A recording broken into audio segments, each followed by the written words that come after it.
chargé des campagnes à l'ONG Les Amis de la Terre Togo. Alors, sur la question sur le champ des activités des ressortissants chinois au Togo, je dirais que de plus en plus les Chinois envahissent le Togo en matière de commerce, surtout en matière de transport où les Chinois ont beaucoup de motos qui s'envoient au Togo. En fait, c'est le commerce qui donne à manger à beaucoup de Togolais aujourd'hui. Quand vous regardez un peu partout au bord des routes, vous constatez qu'il y a des nouveaux cabinets de vente de motos qui pilulent. Et ces motos viennent de la Chine. Si bien que beaucoup de personnes ont une moto ou bien ont plusieurs motos et font des émigrants. Et ces motos remorquent aussi d'autres personnes. Si bien que les taximans de plus en plus ont des difficultés à faire des chiffres d'affaires. Donc c'est un point important qu'il faut souligner. Un autre point qu'il faut encore souligner, c'est le fait d'avoir des Chinois entrepreneurs au Togo. Si bien que nos maçons, nos entrepreneurs n'ont plus de chantier et que c'est les Chinois qui font le travail maintenant à leur place. Aussi pour les pagnes, les habits, quand vous allez au grand marché, vous constatez que beaucoup de pagnes viennent de la Chine et des habits aussi viennent de la Chine et sont moins chers, très moins chers, si bien que les gens s'en procurent très facilement. Et je crois que pour ce qui concerne également la pharmacie, il y a aussi des produits de Chinois qui soulagent la population en termes de produits pharmaceutiques. Donc je crois que sur ces trois plans, pharmacie, transport et habillement, les Chinois ont beaucoup envahi le Togo. Oui, l'activité commerciale des ressortissants chinois au Togo, je ne saurais dire ce que pensent tous les Togolais. Mais pour ma part, en tant que Togolais, je crois que ceci n'encourage pas le commerçant togolais. Et ceci n'encourage pas non plus, ou bien ne donne pas envie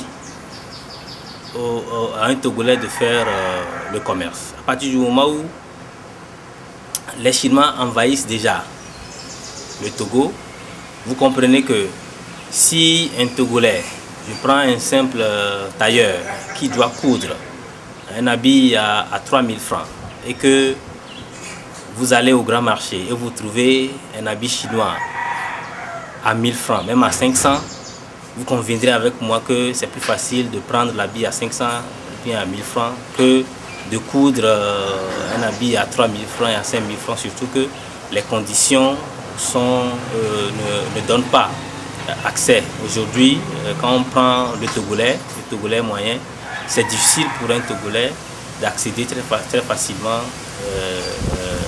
à ces choses-là, à prix élevé. Donc, je crois qu'il est important de trouver une solution à ce problème-là.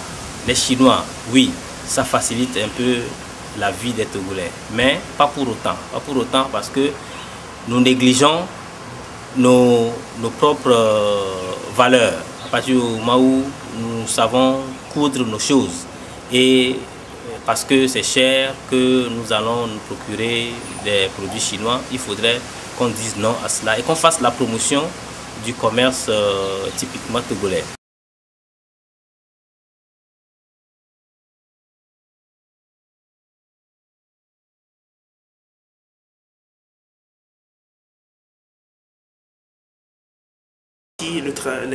Les commerçants chinois, première chose, je me nomme Samir Abi, je suis le responsable de l'association Vision Solidaire. L'association Vision Solidaire travaille énormément sur les questions de justice sociale et de justice économique en général. Et donc, est-ce que les Togolais apprécient les activités de commerçants chinois? En fait, il faut voir que tout consommateur veut acheter le moins cher possible. Et une première étape de ce processus, c'est l'arrivée massive des produits chinois sur le marché togolais. C'est l'arrivée massive des produits chinois sur le marché togolais qui date du début des années 2000, a occasionné beaucoup de pertes pour certains nombres de commerçants, notamment des commerçants, par exemple, je donne l'exemple des vendeurs de pagne. Des vendeurs de pagne togolaises qui s'alimentaient beaucoup plus sur des marchés beaucoup plus liés à l'Europe, ont vu leur part de marché diminuer au profit de nouvelles personnes, notamment les commerçants germains et autres qui pouvaient s'approvisionner rapidement depuis la Chine. Mais cela faisait le jeu des consommateurs togolais puisque les produits sont très moins chers. Les produits chinois sont très moins chers, donc sont accessibles à beaucoup de personnes. Certes de bien mauvaise qualité, mais quand même abordables. Et comme on est dans une consommation de plus en plus massive dans nos pays, les consommateurs vont en cœur joie vers les produits chinois. Maintenant, d'un autre côté, c'est vrai qu'au niveau de l'impact commercial de ces produits, on peut dire quand même que ces produits empêchent justement l'éclosion d'une économie nationale. Parce qu'il se fait que l'économie nationale togolaise est en train de se construire. Pour qu'une entreprise togolaise puisse concurrencer les produits chinois, il faut beaucoup d'investissement. Il faut beaucoup de travail sur beaucoup d'années pour pouvoir rentrer dans des gains, dans des bénéfices comme les produits chinois. Donc, à l'heure actuelle, l'invasion des produits chinois empêche toute éclosion d'une entreprise nationale qui peut produire les mêmes produits que les produits chinois.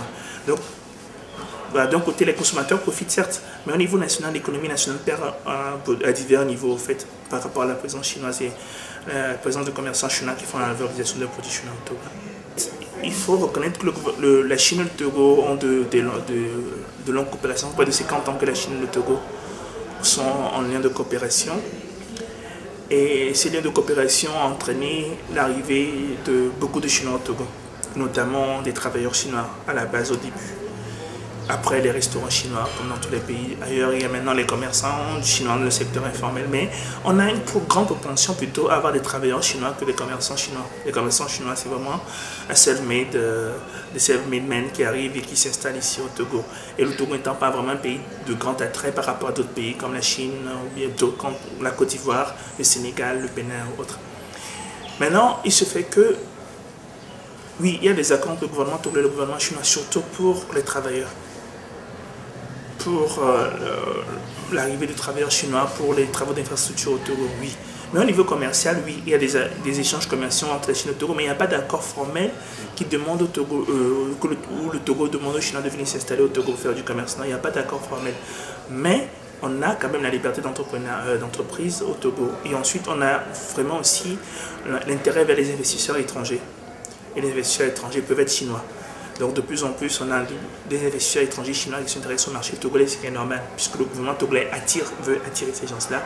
Ce n'est pas un accord spécifique à la Chine, mais c'est un accord général, puisque le Togo a une politique des affaires, justement, et cette politique des affaires veut attirer les investisseurs étrangers au Togo. Donc on a un coût d'investissement qui est tourné vers les étrangers. Donc ça facilite en même temps l'installation des Chinois. Pas seulement des Chinois de d'autres nationalités, mais les Chinois aussi peuvent se servir de ça pour s'installer. En fait, nous sommes dans un marché concurrentiel. Et dans le marché concurrentiel, c'est celui qui est le plus organisé, celui qui a le plus de moyens, celui qui fait le plus de com et celui qui arrive à vendre le moins cher possible qui gagne.